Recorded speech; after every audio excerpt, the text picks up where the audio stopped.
You may be wondering what the movies Trolls and Sing have to do with one another and why I would choose to review them together. Well, they're both from 2016, they're both musicals, they both have nearly the same scores on Rotten Tomatoes and IMDb, while overall Sing seems to be doing better. In terms of the YouTube community, they've either had a lukewarm reception or scathing hatred, and they're both guilty pleasures of mine. Well, sort of. One way more than the other, and I have serious problems with both. But regardless, for one of the movies, I've gone back to watch bits and pieces, and for the other, just straight up the whole movie of my own volition. I watched the I Hate Everything review of Sing at least, 20 times before I saw the actual movie when it popped up on Netflix, so I already went into it expecting the worst. My boyfriend and I picked it apart the whole way through, and he had a mini aneurysm every time a llama showed up. Fucking llamas! But we agreed that it wasn't completely unlikable. Then days after, we're listening to music in his car, and I'm like, is this from Sing? Next, I find myself re-watching parts from the finale on YouTube because the music is stuck in my head. But do I really like the movie as a whole? Well, you'll find out. But then what about Trolls? I mostly stayed away from it as well. I didn't even really see any of the trailers when it was coming out. But just like Sing, I watched it when it came out on Netflix. After watching it, CinemaSins video. Yes, I went into both of these movies with negative mindsets. Sing more so because of I Hate Everything's unbridled hatred, you know, being I Hate Everything and all. But when it came to Trolls, I thought to myself, hey, it's DreamWorks. They've either produced wondrous magic or unspeakable garbage. Let's roll the dice and see what happens. And I ended up watching it again. And that again.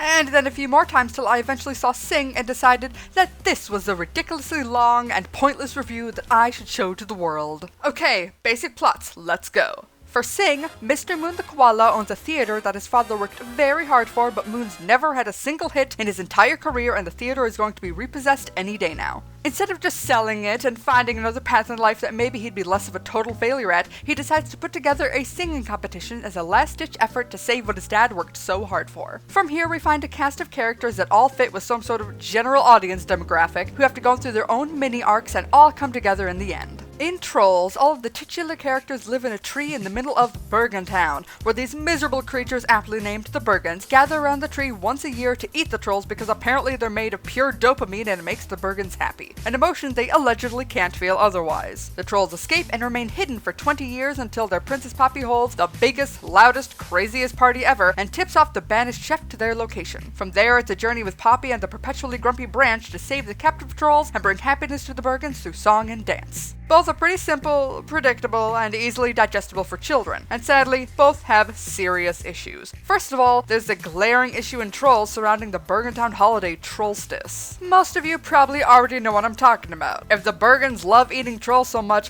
why do they only have one day a year to do it? The only reason I can think of that would make sense is population control, but they throw that out the window in a scene I'll discuss later. And maybe, I don't know, after every Trollstice there would be a period of time where the trolls are reasonably upset at the mass genocide of their species and therefore don't taste good. But then again, even if the trolls are perpetually happy, wouldn't they all be terrified and gray on the days leading up to Trollstice? Gah, none of it makes sense. This is a gigantic flaw with the movie, and I can understand people not being able to enjoy it because of this confusing and plot hole riddled premise. I can't really think of any huge plot holes like that in Sing, but there is a totally ridiculous scene after everything falls apart quite literally at the theater, as well as a good amount of other scenes that don't make much sense, but I'll leave them for the last sections of the video, so stay tuned for that shit. Let's get on to the characters, starting with Trolls. Of course, the trolls that look the most interesting and different are the ones that the story is going to revolve around. Yet there is really very little, if any, time devoted to them. I was always pretty pissed off at the fact that Poppy had this affinity for Creek over the rest of them, but you only ever see them interact once. It's pretty much just told through how she seems to care about him more than the rest of them for some unknown reason. This character is just not developed enough for me to believe, or even be that heartbroken that he's the one that betrays them all in the end. I'm just like, oh, well shit, isn't he a fucking asshole? That came out of literally nowhere. It is nice to see Poppy strangling him though, like good on you girl, and I love the face Branch makes when she does it. But going back to the amount of characters that prompt the rescue mission, and of course the only trolls Chef picks up just happen to be Poppy's friends, it really is a shame that pretty much none of them get any development whatsoever. What do you know about Fuzzbert? Nothing. I forgot he was there half the time.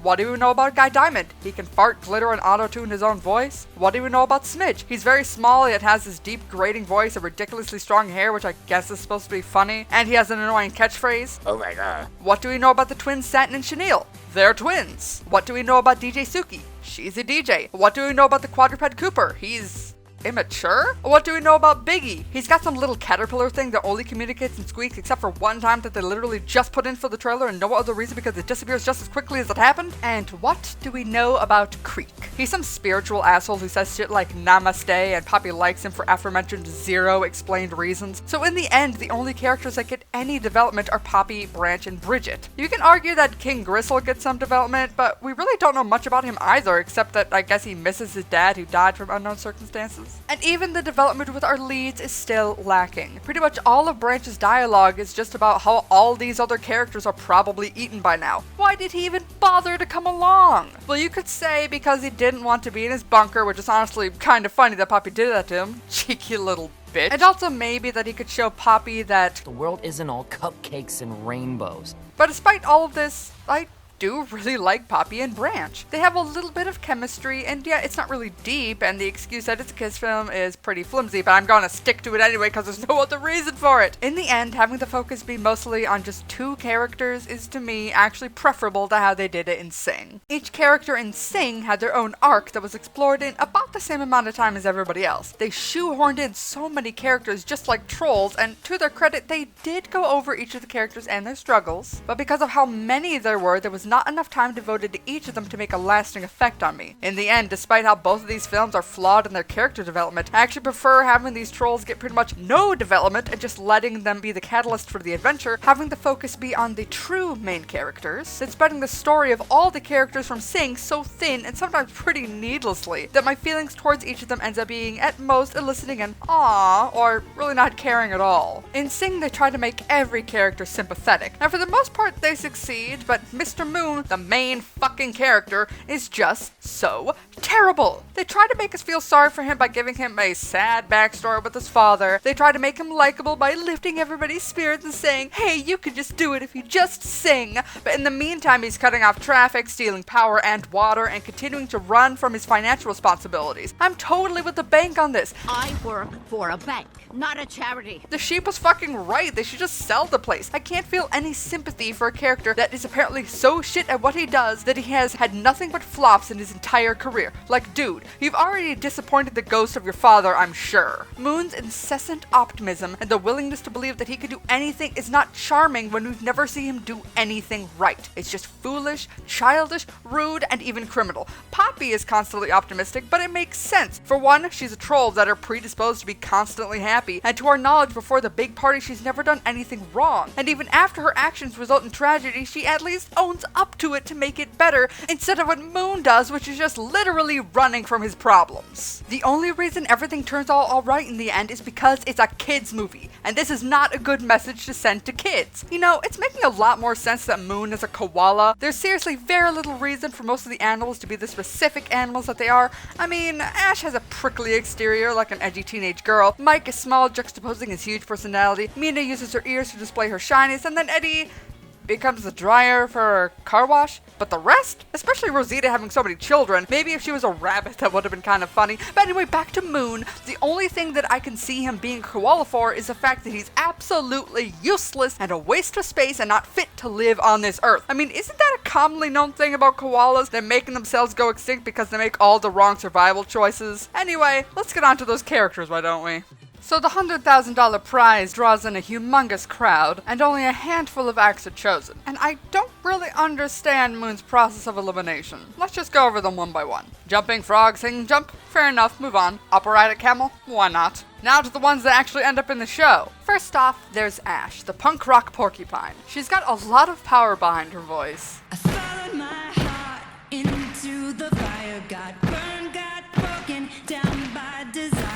But as for her audition, loud and horrible, but shows promise. Really? You're going off of promising for your big comeback show? Also, may I just say, yo Ash, maybe you and your boyfriend are having troubles not just because you want to, as he says, sell out, but maybe it's also because you're kicking over your fucking microphone and then making up for it by stealing his? Like, what the hell is wrong with you? Seriously? I mean, at least it did lead to a funny joke. Oh my gosh! I thought you guys said you were musicians. Next up is Mike, a character that I completely understand actually being in the show because of his heavenly voice. Every time it rains, it rains. pennies from heaven.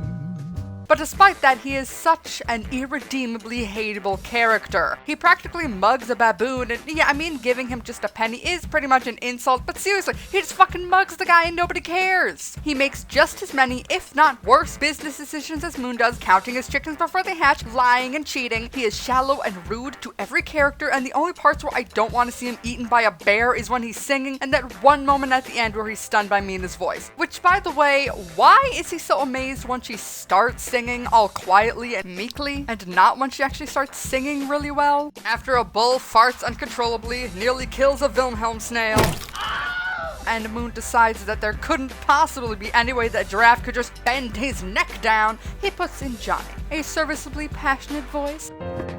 What would I do without your smart mouth, drawing me in and you kicking me out? But why does he need to play the piano? I don't really know how talent shows work, but shouldn't you play to the performer's strengths? This is a guy who hasn't played the piano since he was a child, and for all Moon knew, he could have never played it before, and Moon expects him to become amazing enough for a supposedly spectacular show, and Johnny singing with pre-recorded piano would have been just fine. Yeah, he works hard and ends up doing great because movie, but realistically, this is just a bad idea. Then while everyone is leaving, Moon does a last-minute call for Rosita, and I don't really get why she was chosen. She does do a great job on the final song, Taylor Swift's Shake It Off. Can't stop, won't stop moving. It's like I got this music in my mind. But besides that, her voice isn't really anything special. It's not bad, but it's not that good either. It's a little chewy, there's very little if any vibrato, and I don't get this amazing set of pipes. 'Cause baby, you're a firework. She's really just okay when she's auditioning. But whatever. Since Moon deems her boring to watch, not sure why Johnny wasn't also in that category, Gunter was chosen alongside her. Really? This guy? You've got backflipping shrimp, but a pig dancing to Lady Gaga was what really stuck. And pairing him with Rosita just seems like some sort of speciesism. Out of the whole cast, this is honestly the most annoying character, but I guess they're merciful by not putting him on screen for very long. And lastly, you've got Mina, who definitely deserves to be in the show because she is the best singer in the entire voice cast. Hallelujah. Hallelujah. Hallelujah.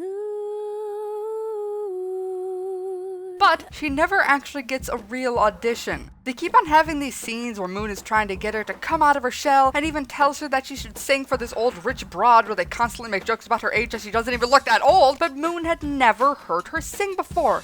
Ever! For all he knows, she could be an absolutely terrible singer, and he's really gonna put everything on the line just because I guess they're friends now since she's been working behind the scenes and helping him commit crimes. The moment when he finally hears her singing is supposed to be something really sweet, like, oh my god, you can actually do it. But all I'm thinking during that scene is, hey motherfucker, you have a customer, you can't just leave right in the middle of a job. You know though, why should I even be questioning the qualifications of these singers? Hasn't it been established that this worthless koala makes all for productions and therefore probably does not have very good taste? I mean, really, he was considering putting this guy in the show? Come my lady, come my lady, you're my butterfly, sugar, baby. But before I move on, I have to mention some of my favorite characters, the J-pop red pandas. They were at least super adorable and energetic, and personally I do love J-pop, and their species actually reflected something about them. You know, even though red pandas are native to the mountains of Nepal and China and not actually Japanese, but then what happens? Moon just fucks it up! Why the hell would he try to tell them that they're in the show when obviously they already think they're in the show? It's pointless! Moon, you're fucking pointless! Well, let's segue from the voiced cast to the songs themselves. Sing being, well, singing competition makes sense for being a musical. Trolls doesn't really have an excuse. I did my research. The original troll dolls were just plastic or wooden night terrors invented by a Danish man who couldn't afford a Christmas gift for his daughter, so he made his own. Their theme was luck, dubbed the Good Luck Trolls in the 1960s. There's really no good reason for it to involve music, but I'm glad they did. I love the music. And strangely enough, I think Trolls did a better job creating a musical than Sing did. How could this be possible, you may wonder? What with Sing literally being called Sing? Well, for starters, try to name me one song from that movie excluding background music and before the finale that lasted over 1 minute. You can't. You know why? Because I already counted. I know that this makes sense for the audition montage since it is indeed a montage, but seriously, it takes us over an hour 20 minutes into the movie to get a single song over 1 damn minute. Now, to be fair, Trolls does have several short pieces, but they do have songs that last over 1 minute that you don't have to wait over half the movie for. Get Back Up Again, I fucking love that song, leave me alone. Hey, I'm not giving up today. There's nothing getting in my way.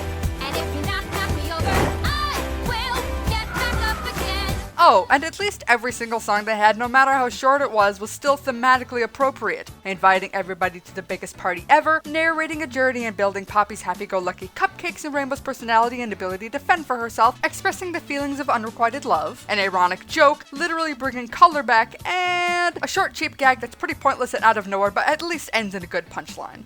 May I?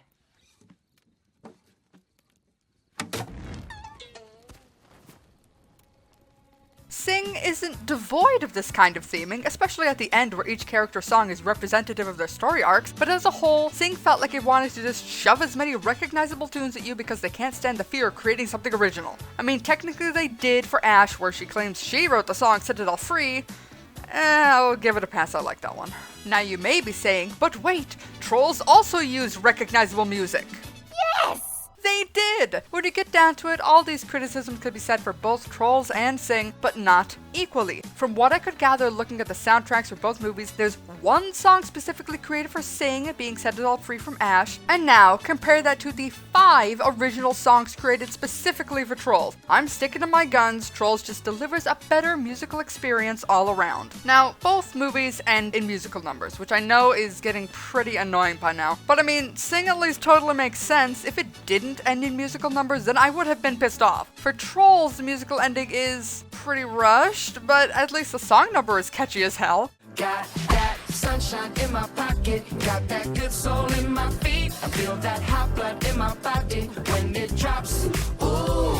I'll be going over the endings of both movies in detail later, but hey, at least it's not like the Emoji Movie, which, oh, let me tell you, I will talk about that in due time. Talk about a movie with amazing animation and nothing else, which lets me segue to...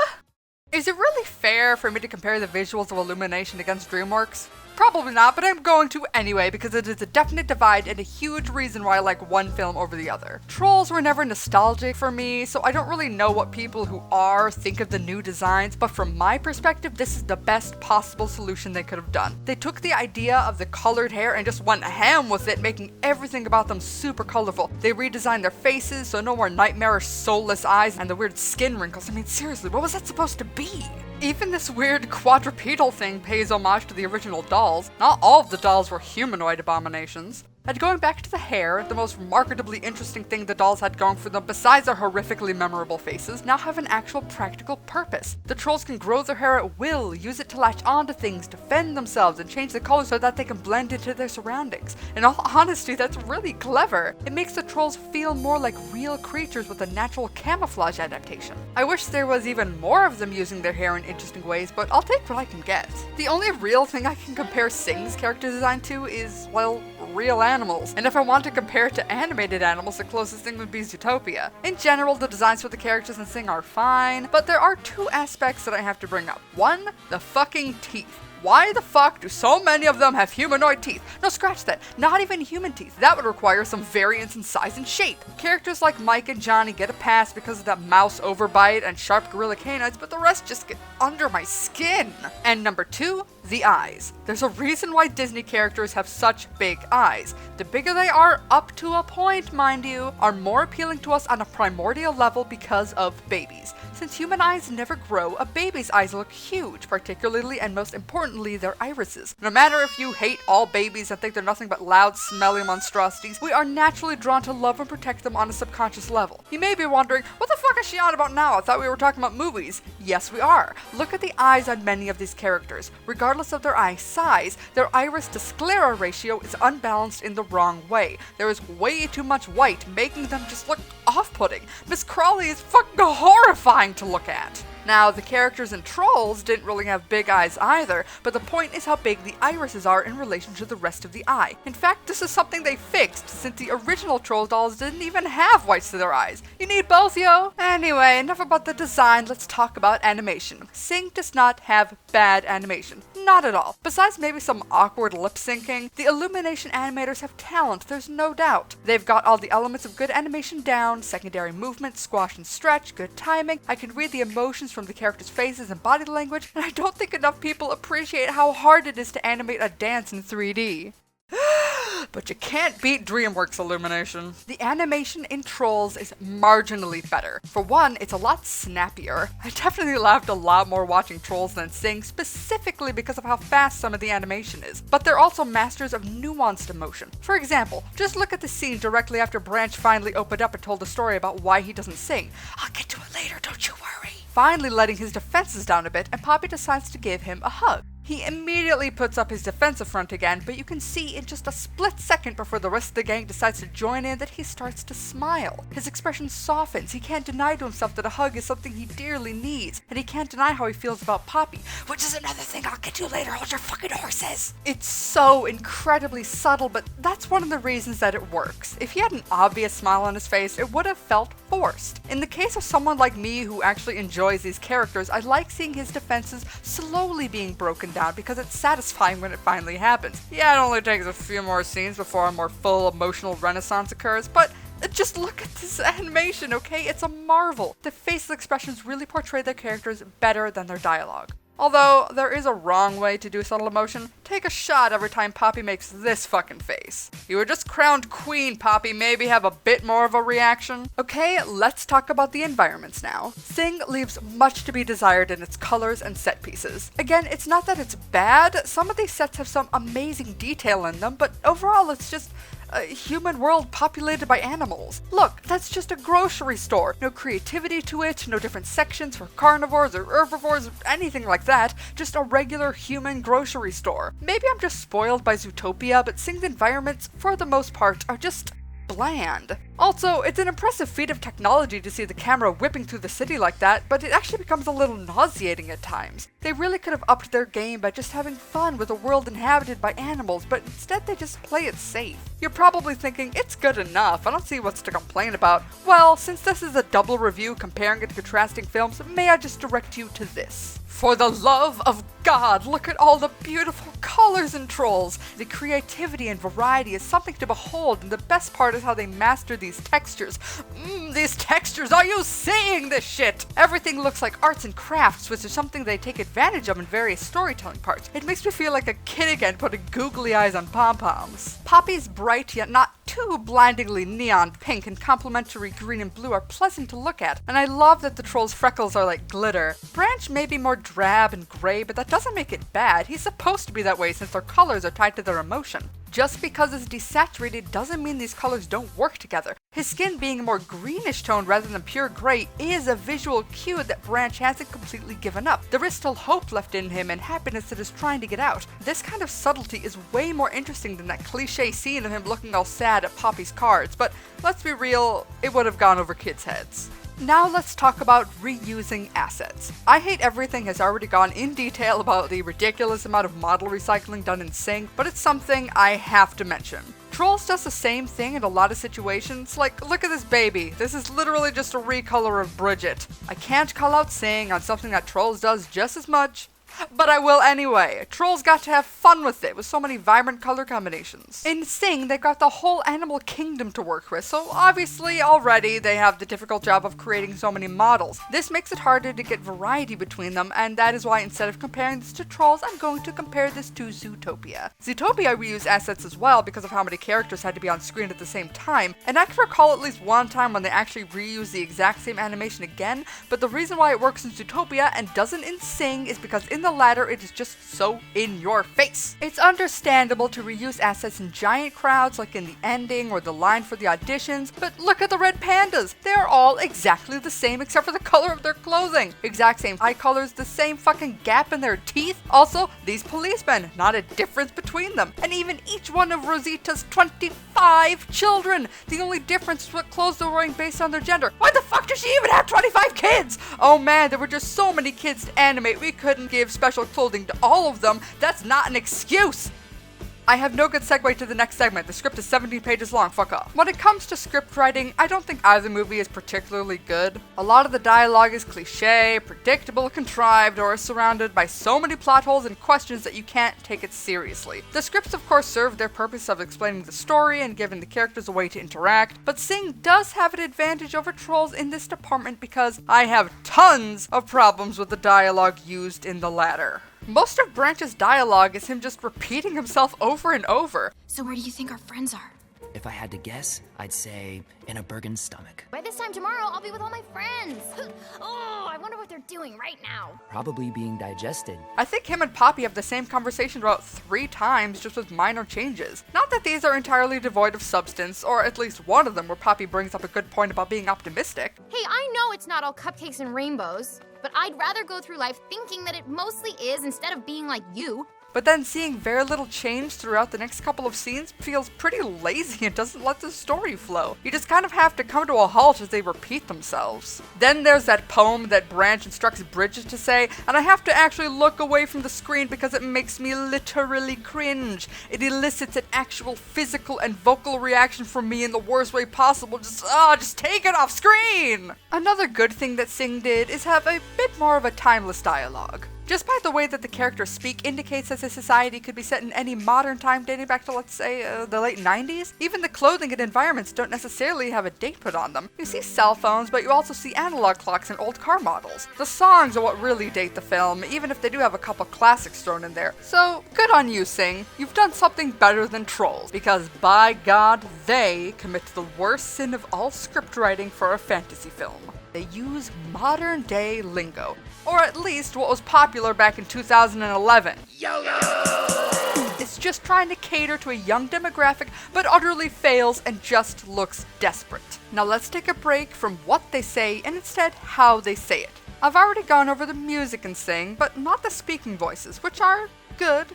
Most of the characters sound perfectly fine. I'm not exactly sure why the gorillas sound like they're British, but whatever, it doesn't sound bad. Well, I know it's late, but I could really use some extra piano lessons. The only voices I really don't like are Moon and fucking Gunter. Again, I just don't like Moon in general, maybe that's why, but I can safely say Gunter's voice is fucking horrendous. It's annoying, it's grating, and the way he breaks into falsetto just reminds me of that creepy gummy rat guy. Yeah, the 2 of us together? You joking me? We're going to be spicy, no? Pete Rat, time you to call me a livey. It's just some lol, he has a funny voice, so that automatically means he's funny tripe. In Trolls, the only voice that really rubs me the wrong way is Smidge, but he only talks like a couple of times, and mostly just his catchphrase, but otherwise, I quite enjoy the cast in Trolls. Poppy and Branch both deliver sass and believable emotion equally, Bridget has a very cute and sympathetic yet humorously pathetic voice, and the chef is just a joy to watch. She is so entertaining in how overtly evil she is, all the sucking up and manipulating King Gristle. Amazingly, she can take an otherwise shitty joke and make something funny out of it. I am that he. You're a dude? Just meticulously going through the trouble of cutting up a whole lemon just to get back at the little twat in only a couple of seconds cracks me up every time. Okay, piggybacking off of that lemon gag, it's time for the jokes. God damn it, Trolls, you just had to shove in so much scatological humor, didn't you? It's goddamn insufferable. I cannot defend these in the slightest, but at least to provide a band-aid to this unfortunate pulsating blemish on this objectively innocent kid's film, look at what could have happened if they actually used fart sounds. Something's missing. Gotcha. But still, that is honestly scraping the bottom of the barrel. My eyes are practically rolling back to my head and threatening to spill down into my fucking throat whenever any of the trolls farted out glitter. Oh, but Sing, you may have been able to hold back from this lowbrow humor for the most part, but there is one particular particular scene that is just painful to watch. The bull that sang fucking Butterfly by Crazy Town gets so nervous that he farts in Moon's face. And not just once either. Oh my, Ray! Are you alright? Just hang in there, Ray. I gotcha. Who wrote this? Who thought this was a good idea? Granted, I can't really remember if there are any other fart jokes in Sing, so I'll guess I'll give it more of a pass than I give Trolls because of the sheer amount of scatological humor in the latter. But regardless, most of the rest of the jokes in Sing just fall horribly flat. You are way better off without that total super jerk dinkelsplat. Exactly. Total super jerk dinkle splat. Only a few got a chuckle out of me. At least Trolls had some comedy that worked because of its timing. So we're done with the humor, now it's time for the heart. On to the final segment.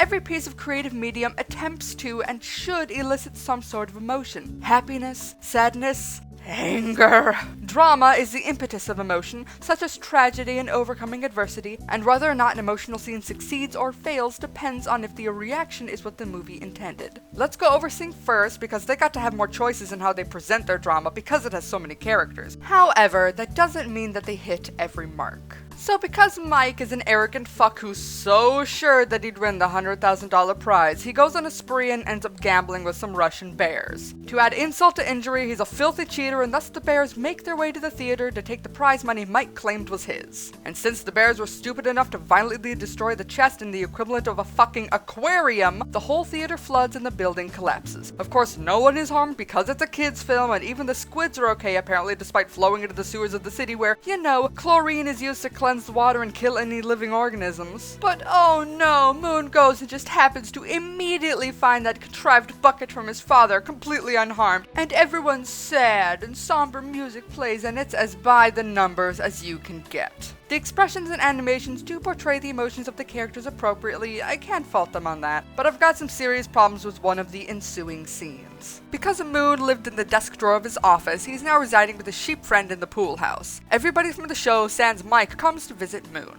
I have no idea how they knew where he was or even got past what I can assume would be some kind of security system for such an upscale estate, but regardless, they come to see him. What, are they gonna confront him about lying about the prize money?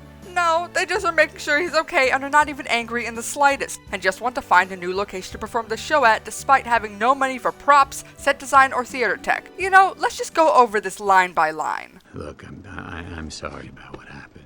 And the prize money. Oh, it's okay. No, none of this is okay. He's right. It's not. At least we're all in one piece. Yeah, setting the bar pretty damn low there, don't you think? Didn't you see this?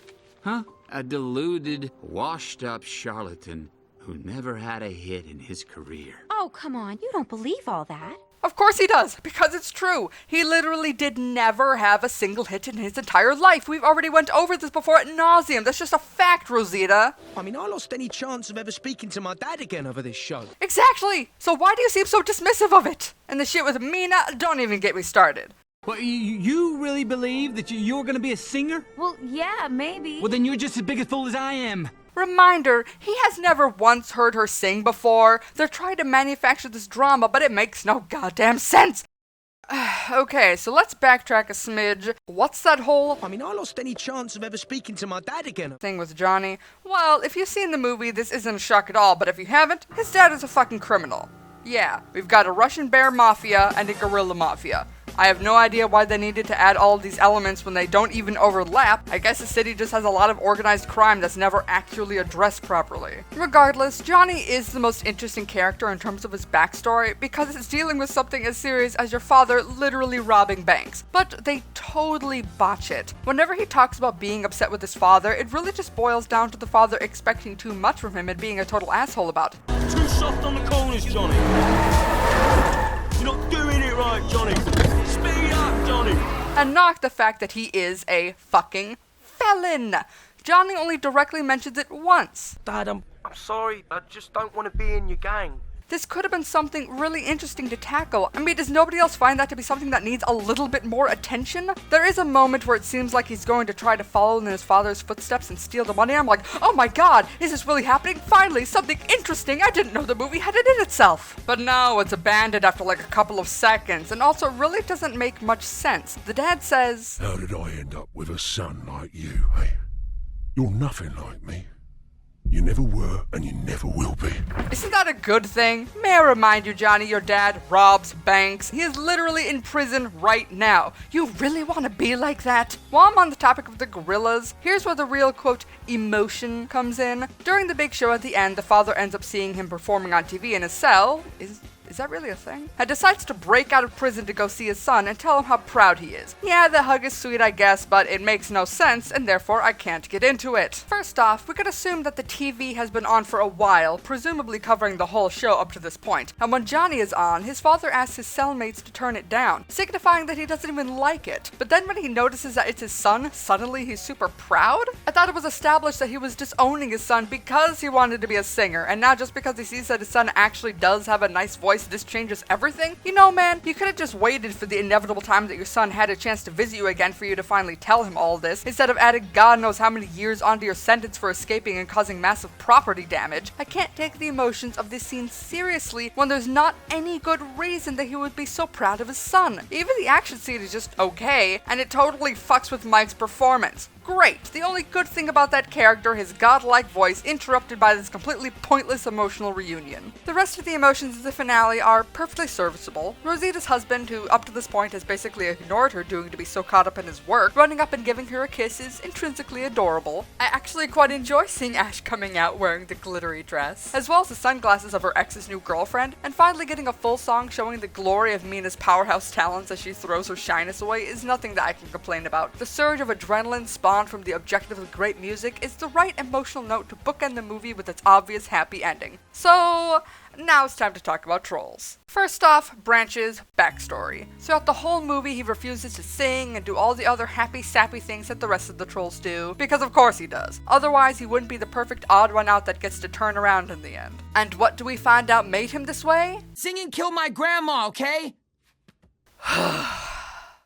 What he means by that is when he was little on the day of Trollstes, he was so, quote, lost in song that he didn't hear the Bergen chef coming towards him or his grandmother yelling to look out. Might I just add, why the hell did they bother getting Glozell? It feels like she was chosen as a marketing ploy, but she literally only has 2 lines. Anyway, his grandmother pushes Branch out of the way and sacrifices herself, making him lose all hope in everything and turn gray. This is riddled with flaws and might be one of the worst backstories in the history of cinema. Number 1, why would he be so happy-go-lucky? Why is the grandma just out doing laundry or whatever? Shouldn't they all be hiding in the tree knowing the troll equivalent of the Holocaust is upon them? It happens every year, right? Wouldn't they remember the date? Next, why is he still gray and holding on to it after over 20 years? There was a funeral earlier in the movie, and you could see that the colors are indeed desaturated because they're in mourning, but Branch apparently just never recovered. You could argue it's because he's holding on to guilt because he thinks it's his fault. I guess that makes sense. But wait, there's more! Why the hell is it his grandmother? What happened to his parents? Did they die too? Why isn't that brought up at all? Wouldn't the death of his parents also make him sad? If they are alive, wouldn't he have them to go to and grieve and to get comfort and eventually get over this tragedy? I've been trying to think of what would be a better backstory, and honestly, just having it be his mother or father or both would help. And also not revealing it like, singing killed my grandma, okay?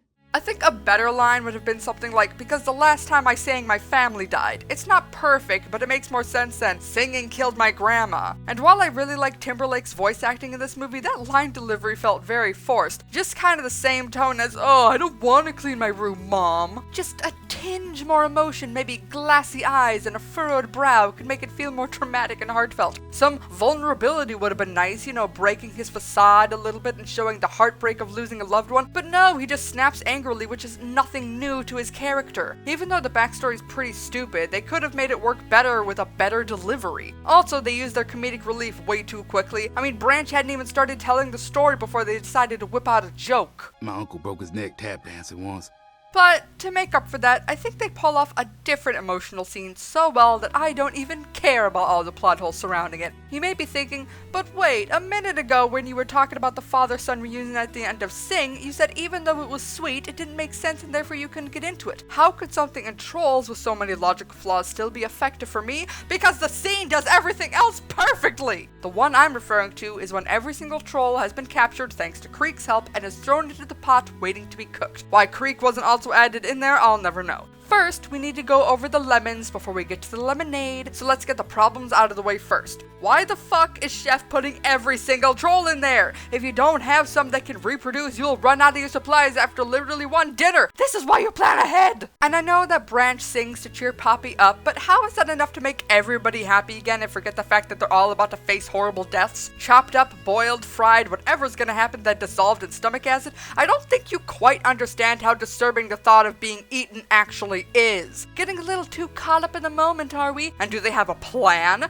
Other than not giving up? Sounds like all this time devoted to singing and lifting everybody's spirits should have been spent figuring out exactly what they're gonna do when that lid comes off. And what it does, they are absolutely not prepared. But I did say that they executed the scene so perfectly that those issues didn't even ruin it for me. This scene actually makes me legitimately tear up, and here's why. Looking past its glaring flaws, this scene is perfectly paced, perfectly animated, perfectly lit, and perfectly sung. I really believe the emotion behind Poppy's monologue. Anna Kendrick's voice acting is spot on, and in terms of the animation, rather than just having sad eyebrows when she starts to break down, they scrunched up her face, which is way more realistic. No one is pretty when they cry.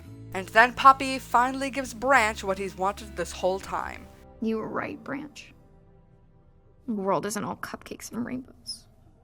Before the happiest and most optimistic creature on the face of the planet loses all of her color completely. Even Branch isn't literally monochromatic. The shots are framed to rotate slowly around her, showing every troll watch her break down. It's an incredibly somber moment and feels very vulnerable. Branch becomes visibly distressed and even shocked to see everybody else lose their color as well. Through the whole film, he's been resentful, bitter, and sarcastic to everyone because of how incessantly happy they were. And suddenly, he sees everyone become just like him. His misery is reflected all around him like a mirror, and it's the moment where it finally clicks. This is no way to live, and above all others, he can't stand to see Poppy hurt that way. It's not like that came out of nowhere either. You can see his concern about her safety throughout various parts of the film. Him confessing that he loves her does kind of feel a little out of left field, but for all we know, he could have always loved her. The evidence was there from the start, despite how cliche it was. Anyway, what really sells the emotion and lets me actually believe all of this shit is of course the facial animation and Justin Timberlake's voice. He really does sing like an angel. His voice is so gentle, and he has a soft vibrato that carries each line so tenderly. Oh, I realize it's hard to take courage in a world full of people. You can lose sight of it all. The darkness inside you can make you feel so small. When it comes to the animation, it's very slow and gentle. Branch continues to try to meet Poppy's eye to re-establish a connection between them. It says, "Look at me, everything's going to be okay," without any words. And goddamn, at the moment when Poppy's fucking hug-time flower bracelet thing lights up, it just gets to me. Branch is finally opening up, completely and literally all defenses down. He is singing for the first time in over 20 years, making you wonder how he was not out of practice. You would expect for this to be the time when Poppy takes him up on it, and boom, everything is happier again, let's all hug and not worry that we're literally going to be eaten. No, they take at least a little bit longer to get there. I was seriously not expecting that, and it sort of speaks volumes about how broken down Poppy is at that moment. Like, no man, this shit's serious. True, it doesn't take too much longer for him to bring her happiness back, only a few more lines really, but honestly, having a really long scene devoted to turning everything around would not fit the faster pacing of this movie. So yeah, this scene doesn't really make a lot of sense, but if I may quote Nostalgia Critic, this is a film that is entirely fueled on emotion. Logic plays very little part in it. They don't give you what you logically or ethically want to see, they give you what your emotions want to see. And at least it does have a little bit of self-awareness. Really? You're finally happy? Now? After everyone's color is back, they all hug and momentarily forget their impending doom. But wouldn't you know it, because Bridget is the scullery maid in charge of delivering the trolls to the dining hall, she sets them all free. Yes, I know I skipped over pretty much all of the stuff dealing with Bridget, but this review is already long enough, so whatever. But it doesn't end there. Poppy has a revelation that the Bergens can feel happiness without eating them, and that they deserve it just as much as the trolls do, because even though the Bergens had been killing them for years, every creature deserves happiness because kids film. Poppy, Branch, and their friend group all crash back into the castle to transform Bridget into Lady Glittersparkles to get King Gristle to call off the guards. Also, the rest of the trolls get into the chandelier somehow. I don't fucking know. I mean, what if none of this ended up working? That'd be pretty bad. Poppy makes a speech about how happiness is achievable without eating them, and quite unrealistically, all of the Bergens are suddenly totally for it. What is likely generations of traditionally eating trolls to experience happiness is thrown out the door. And because this frustrated me so much, I ended up racking my brain for ways to justify it, and I have found a few things. Number one, I think the fact that the king kind of agrees to everything makes the Bergens turn around easier since, you know, he is the king. And number two, you just kind of have to roll with the rules this movie is built on. That being that apparently the only way to be happy is to hug, sing, and dance. And apparently this same sort of happiness can be supplemented by eating a troll. So, the Bergens never figured out how to create music or dance, and couldn't feel this form of happiness without trolls, so as soon as the trolls start singing, getting the Bergens into the rhythm, and magically summoning backing instruments and stage lights, this would entail that they are suddenly feeling that same happiness they had become accustomed to, just feeling once a year. This would explain being happy enough to toss their bibs in the air and murder the chef like, well shit, those trolls didn't taste that good anyway, this is much better. Does it make sense in a realistic context? Not at all. Does it make sense based on the reality this movie is structured with? I'd say technically yes, even though it is very forced, but may I refer you back to... They give you what your emotions want to see. Am I grasping at straws? Yes, but that's what I do when trying to make sense of the nonsensical.